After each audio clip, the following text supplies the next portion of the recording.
The Universal Academy's lecture hall buzzed with the nervous energy of 47 species, all pretending they weren't terrified of their new instructor. Professor Kalar-9 adjusted his 6 sensory stalks, each one twitching with barely contained anxiety.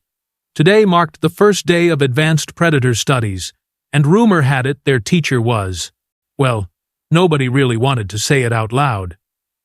"Did you hear?" whispered Vex Prime, his chitinous exoskeleton clicking against his desk. "The instructor is supposed to be one of those Deathworlders." Zara, 17's fur stood on end. "The very same," hissed Mex Delta through her breathing slits. "I heard they eat their own young when resources get scarce." Actually, that last part wasn't true, but facts rarely survived. First contact with galactic gossip networks, the classroom door hissed open, and every student froze. What walked through that portal defied every expectation, shattered every preconception, and generally made everyone question their life choices up to this point. It was small, absurdly, ridiculously small, maybe 6 feet tall at most, with pale skin, brown hair that seemed to defy gravity in several directions, and eyes that looked like they found the entire universe mildly amusing.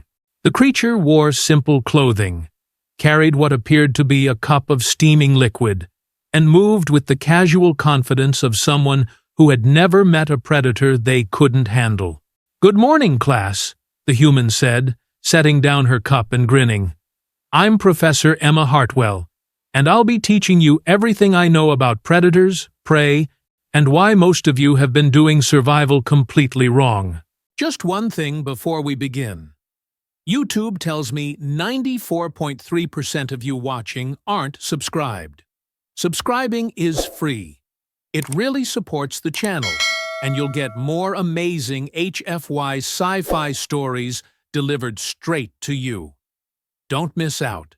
The silence stretched like taffy in a black hole. Kalar-9's stalks twitched so violently he looked like he was receiving radio signals from another dimension. "Oh, come on," Emma continued, her grin widening. "Don't tell me you're all scared of little old me. I promise I left my collection of skulls at home today. That was supposed to be a joke." Nobody laughed. Vex Prime raised a trembling claw. "Professor Hartwell, we were told you were from a death world. Is this accurate? Death world?" Emma snorted, taking a sip from her cup. "Earth? I suppose that's fair. We do have a few things that want to kill us. Hurricanes, earthquakes, volcanoes, sharks, bears, spiders, snakes, other humans, chocolate allergies, stepping on Legos in the dark. Oh, and Mondays. Mondays are definitely trying to kill us." The students exchanged horrified glances.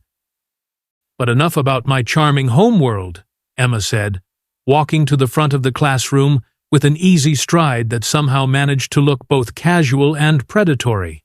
"Today, we're going to talk about what makes a real predator. And spoiler alert, it's not what you think." She touched a control panel, and the room's holographic display system activated. Images of various galactic predators appeared in mid-air, rotating slowly. The Korthax battle beast, with its razor-sharp claws and acid spit, the Zephyrian Deathstalker, famous for hunting prey across 3 star systems, the Omega carnivore of Proxima 7, whose very name made civilized beings check their locks twice. "Impressive, right?" Emma asked, gesturing at the fearsome parade of monsters. "Big teeth, scary claws, built-in weapons, territorial instincts. These are what the galaxy considers apex predators." She paused, taking another sip of her drink. "They're amateurs." The word hung in the air like a blasphemy. Several students made choking sounds. Mex Delta's breathing slits sealed shut entirely. "You see," Emma continued, "all of these creatures are what we humans call specialist predators. They're very good at killing specific things, in specific ways, under specific conditions. The Korthax battle beast? Absolutely devastating in close combat on solid ground. Put it in zero gravity or underwater, and it's just an oversized, very confused lizard. She gestured, and the display zoomed in on a particularly fierce-looking creature. The Zephyrian Deathstalker can track prey across vast distances using pheromone trails, but introduce a scent masker, or just have a decent air filtration system, and suddenly, it's wandering around like a tourist without a map. More confused chittering from the audience. Emma was making it sound like these legendary killers were incompetent? Now, she said, her voice taking on a tone that suggested she was about to reveal the universe's best-kept secret. Let me tell you about generalist predators. Specifically, let me tell you about humans. The holographic display changed, showing a simple outline of a human figure. Compared to the previous monstrosities, it looked laughably weak. No claws, Emma pointed out, wiggling her fingers. No fangs. She bared her teeth in what was probably supposed to be a friendly smile, but looked absolutely terrifying to most of the class. No armor plating, no poison glands, no built-in weapons of any kind. We can't even see in the dark properly without tools. Then how? Asked Zara 17, in a voice barely above a whisper. Are you predators at all? Emma's grin turned positively wicked. Oh, sweet summer child. We're not just predators. We're the predators that other predators have nightmares about.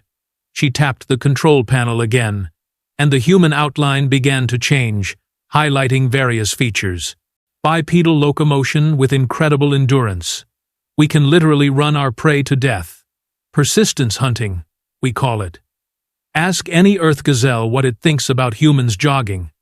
Actually, don't ask. They're all too tired to answer. Several students shifted uncomfortably. The idea of being chased until exhaustion was unsettling.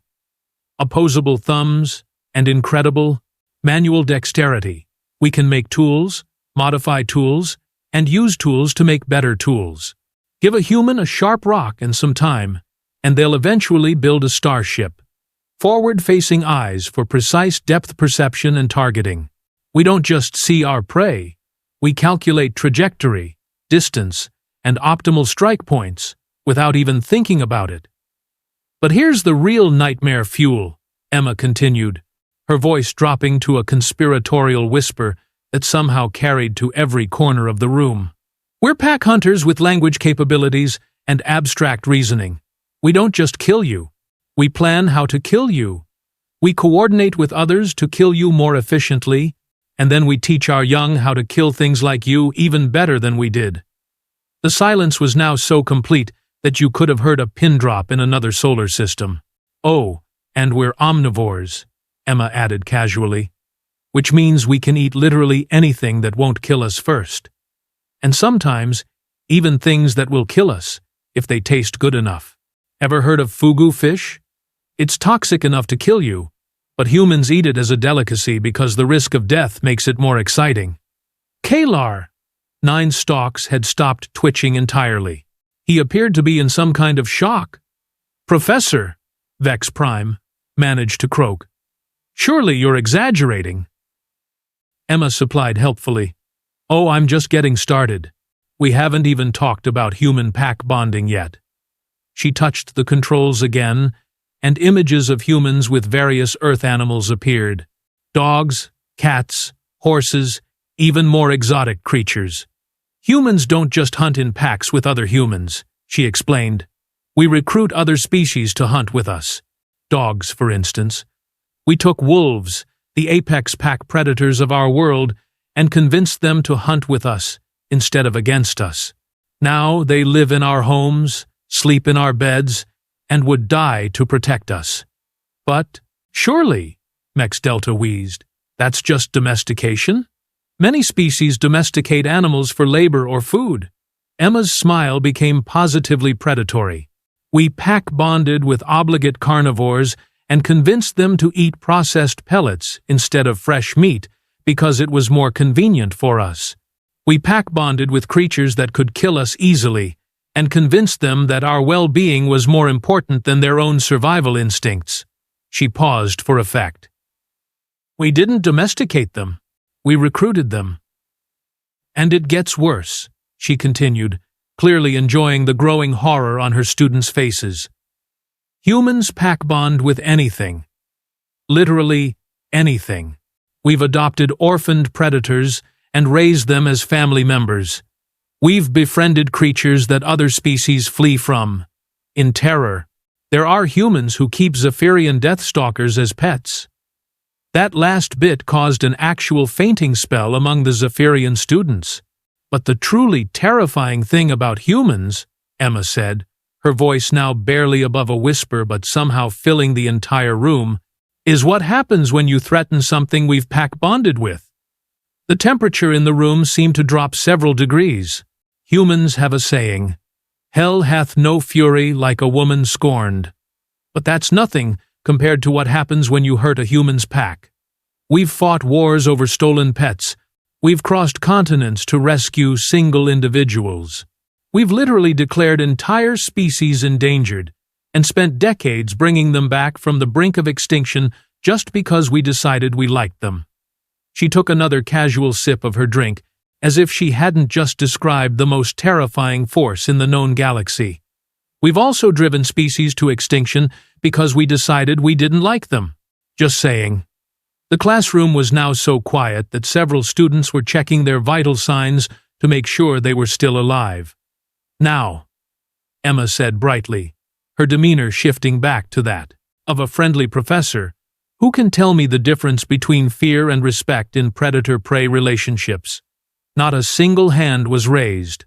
Most students appeared to be reconsidering their major, their life choices, and whether their home planets had adequate hiding spaces. Emma waited a moment, then chuckled. Tough crowd. Okay, let me put it this way.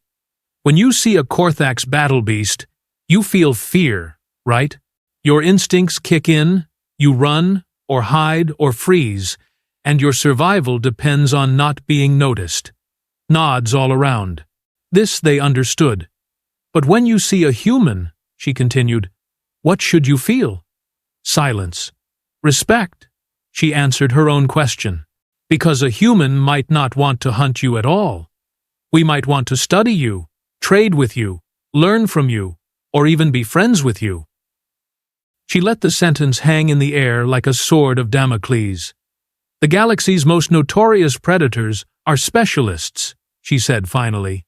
They're good at what they do, but they're limited by their biology, their instincts, and their environment. Humans are generalists. We adapt, we learn, we improve, and we never, ever give up. She walked over to her desk and picked up a small device. This, she said, holding it up, is a standard human communication device. Nothing special about it, right? Just a tool for talking to other humans. The student stared at the innocent-looking object. With this device, I can contact any human anywhere in the galaxy instantaneously.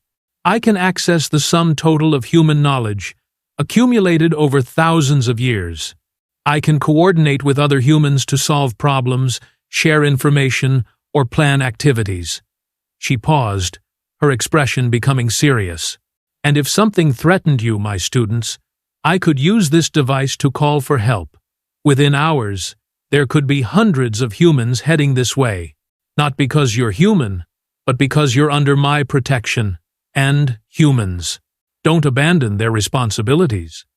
The implications of that statement hit the classroom like a tsunami.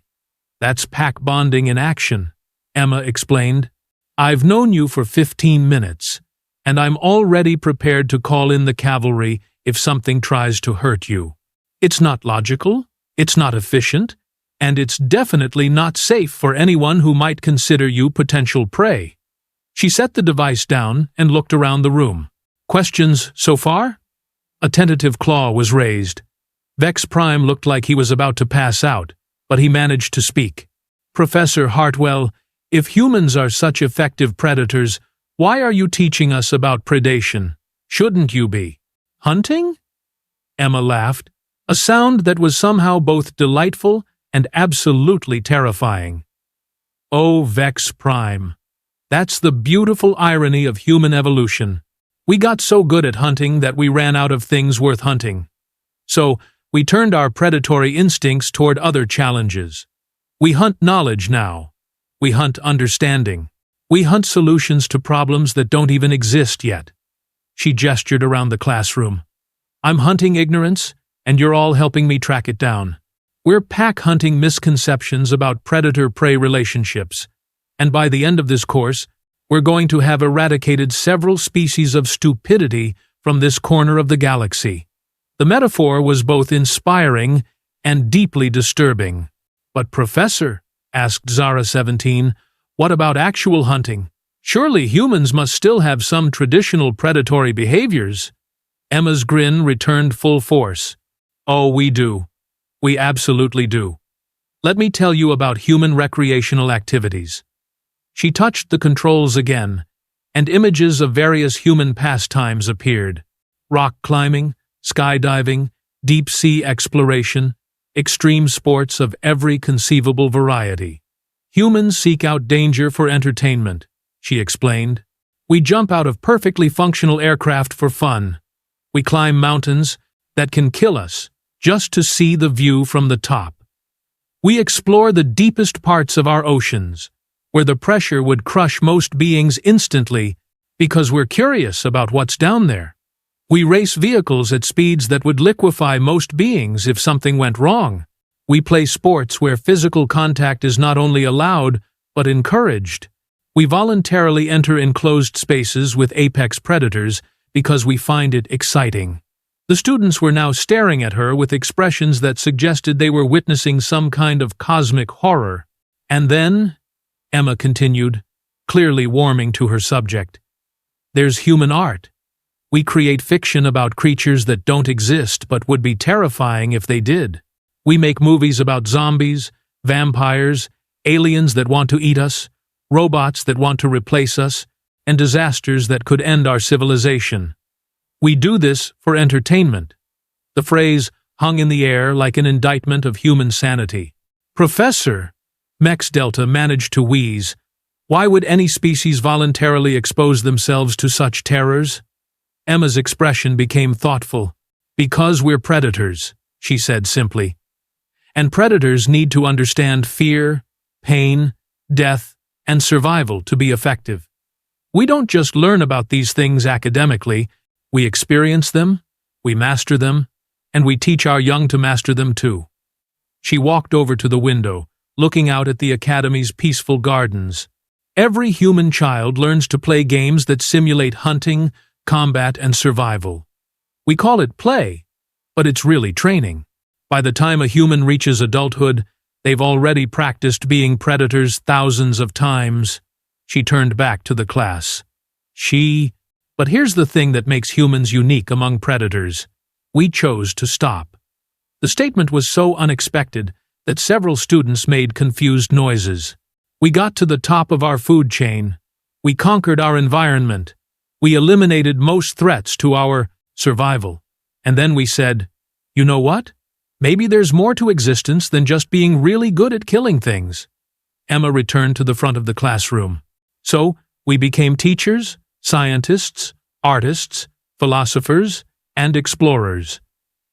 We took all that predatory efficiency and redirected it toward building instead of destroying. Most of the time, she added with a grin that suggested there were exceptions to this rule. The class session was almost over, but Emma had one more surprise for her students. Before we finish today, she said, I want to demonstrate something. Kalar 9, would you come up here, please? The poor creature's stalks began twitching again. Is this safe, Professor? Perfectly safe, Emma assured him. Trust me. Kalar 9 approached the front of the room with all the enthusiasm of someone walking to their own execution. Now, Emma said, I want you to try to startle me. Make a loud noise, sudden movement, anything that might trigger a prey response. I don't understand. Prey animals have startle responses, flight responses, freeze responses. Predators have different reactions.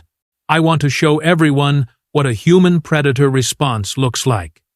Kalar 9 looked around the room desperately, as if hoping someone would rescue him from this situation. It's okay, Emma encouraged. Just make a sudden movement or loud noise. I promise I won't hurt you. Finally, Kalar 9 gathered his courage and let out a sudden, ear-piercing shriek while flailing all 6 of his sensory stalks. Emma didn't jump. She didn't startle. She didn't even blink. Instead, she leaned back slightly in her chair, looked at Kalar 9 with mild amusement, and said, "Cute puppy." The silence that followed was deafening. The words, "cute puppy," echoed through the lecture hall, like the final judgment of some cosmic tribunal. Kalar 9's stalks drooped in what could only be described as existential defeat. He had just produced the most terrifying sound in his species' arsenal, a shriek designed by millions of years of evolution to freeze predators in their tracks, and this small human had compared him to a domesticated earth mammal. A domesticated earth mammal that humans kept around for companionship.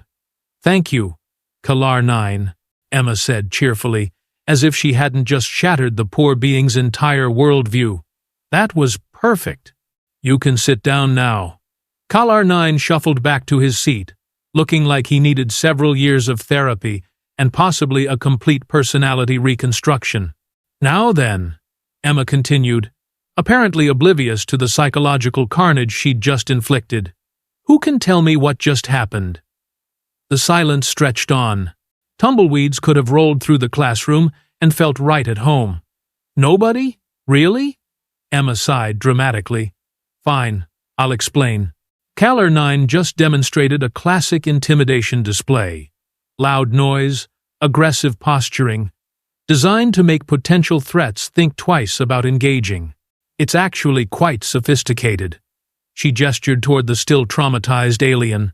On his homeworld, that display would send most predators running.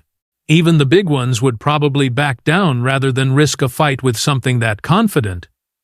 "But," she continued, her tone shifting to something that sounded almost educational, "I'm not from his homeworld.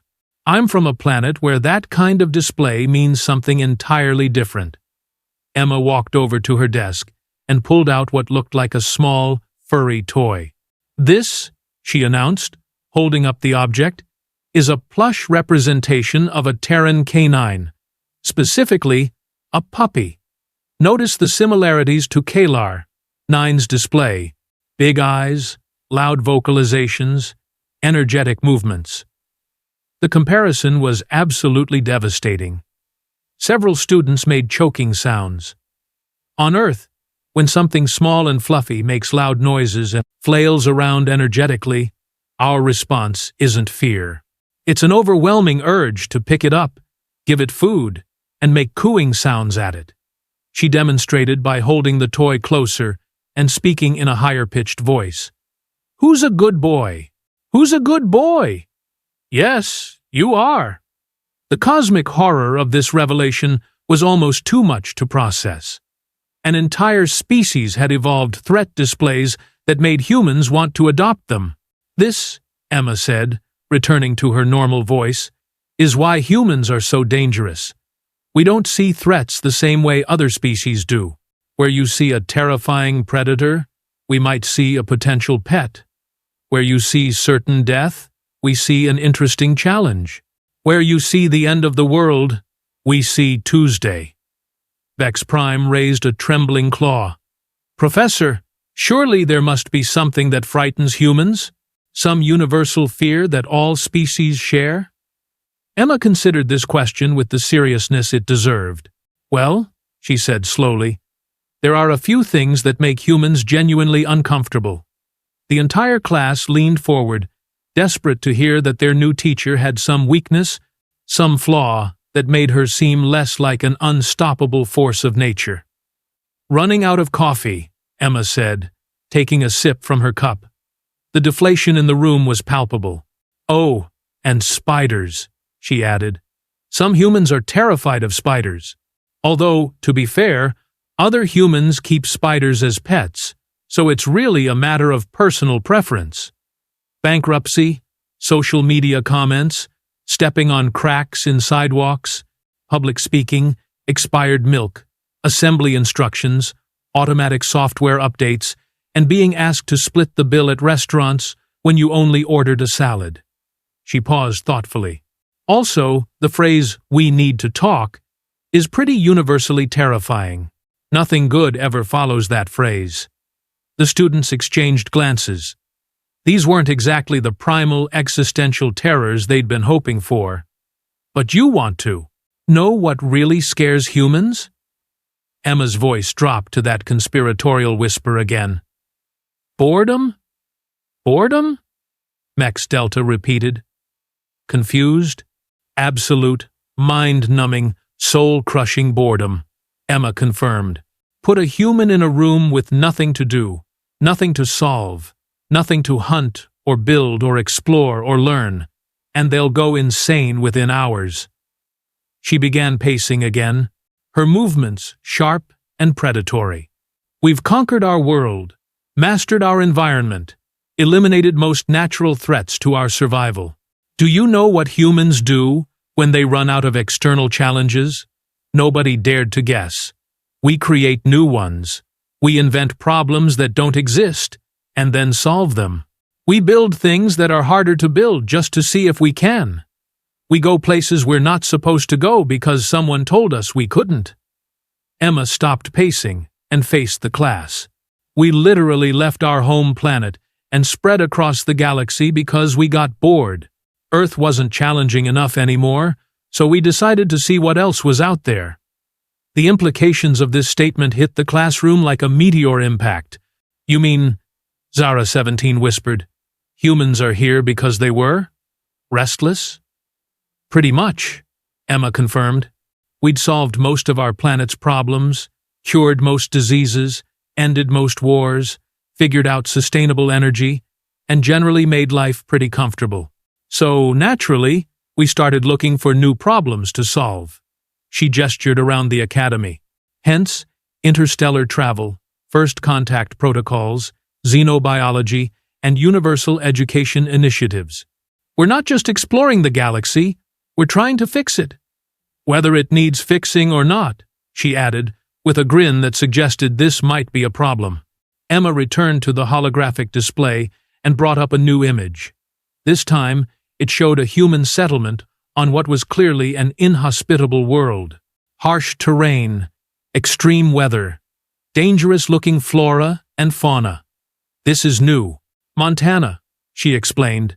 Human colony world in the Rigel system. Class M planet, technically habitable, but with weather patterns that would kill most species, predators that hunt in organized packs, and soil that's toxic to most forms of Earth life. The settlement in the image looked not just functional, but thriving. Gardens, recreational areas, what appeared to be a sports complex. Humans volunteered to live there, Emma continued.